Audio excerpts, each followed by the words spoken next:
Specific কোয়েশ্চেনের জায়গাটা হচ্ছে এই যে তথ্য বিভ্রাটের যে জায়গাটা বা স্পোক্স পারসনকে নিয়ে যে কথার জায়গাটা, আমরা কিন্তু অনেক সময় দেখেছি কিছু আনস্মার্টনেস বলতে আমরা এমনও দেখেছি সংবাদ মাধ্যম আম্পায়ারদের পেছনে দৌড়াচ্ছেন, আম্পায়াররা সামনে দৌড়াচ্ছেন, জাস্ট কোনো ব্যাপার না, কোনো একটা প্রশ্ন করতেই হয়তো বা যাচ্ছিলেন কিন্তু তারা ভয়ে ভেতর দিয়ে ঢুকে গেলেন, যেন তাদেরকে হয়তো বা বাঘ ভাল্লুক তারা করেছে, এরকম একটা ব্যাপার।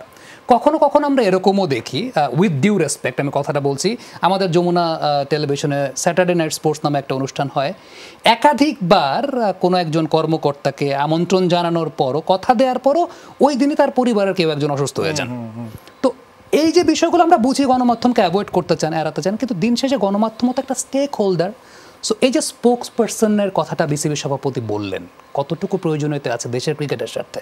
অবশ্যই প্রয়োজনীয়তা আছে। এই যে মানুষটা যে পালাচ্ছেন কথা না বলে বা আমাদেরকে কথা দিয়ে আসেন না, তখন তো অনেক কিছু সন্দেহ হয়, কেন আসেন না? দেখা যাচ্ছে তিনি আসলে ব্যক্তিগত কারণে কোনো কাজে আসেননি, কথা বলেননি, পালাচ্ছেন কথা না বলে। কথা বললে কিন্তু জিনিসটা পরিষ্কার হয়ে যায়, নাহলে কিন্তু সন্দেহ হবে, শঙ্কা তৈরি হবে, নিশ্চয়ই এরা কিছু করছেন, কিছু লুকাতে চান, সেই জন্য হয়তো বা করছেন না।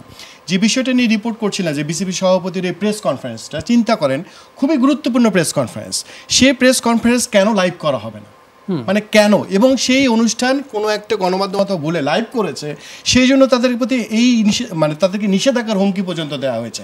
চিন্তা করা যায় তারা কে করেন এই কাজগুলো। এখন মানুষ যদি সন্দেহ করে, দর্শকরা তো অনেক কথা বলেন, মাঠে ক্রিকেট খেলতে পারেন না, এখন আসছেন হচ্ছে এগুলো দেখানোর জন্য। এই যে ক্ষোভ তৈরি করে মানুষের মধ্যে, এবং একজন দুইজন দর্শক না, ওই গণমাধ্যম কর্মীরা কিন্তু বাইরে যে আলোচনা করছেন, দেখেন লাইভ করেন নেই, তখন কিন্তু দর্শকের মধ্যে এই ক্ষোভগুলো তৈরি হয়। এবং এই ক্ষোভগুলো যখন আপনি অ্যাড্রেস করবেন না, তখন কিন্তু বিসিবির প্রতি এই ক্ষোভ আজ না হোক কাল যে পড়বে, তখন কে সামাল দেবে এটি? তখন কিন্তু বিসিবি সভাপতিকে সামনে আসতে, আমি নিশ্চিত বিসিবি সভাপতি যে অনুষ্ঠানটি লাইভ করতে দেওয়া হয়নি উনি জানেন না।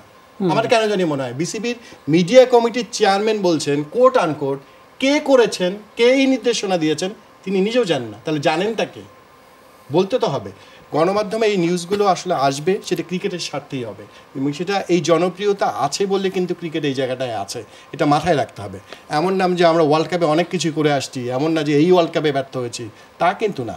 আপনি ইংল্যান্ডের হয়তো উদাহরণ টানবেন, হয়তো ভারতের উদাহরণ টানবেন, অনেক কিছু তারা অনুশীলনে করে, আমরা অনুশীলনের নিয়ম থাকতেই পারে, অনুশীলনের সময় অনেক কিছু করা যাবে না।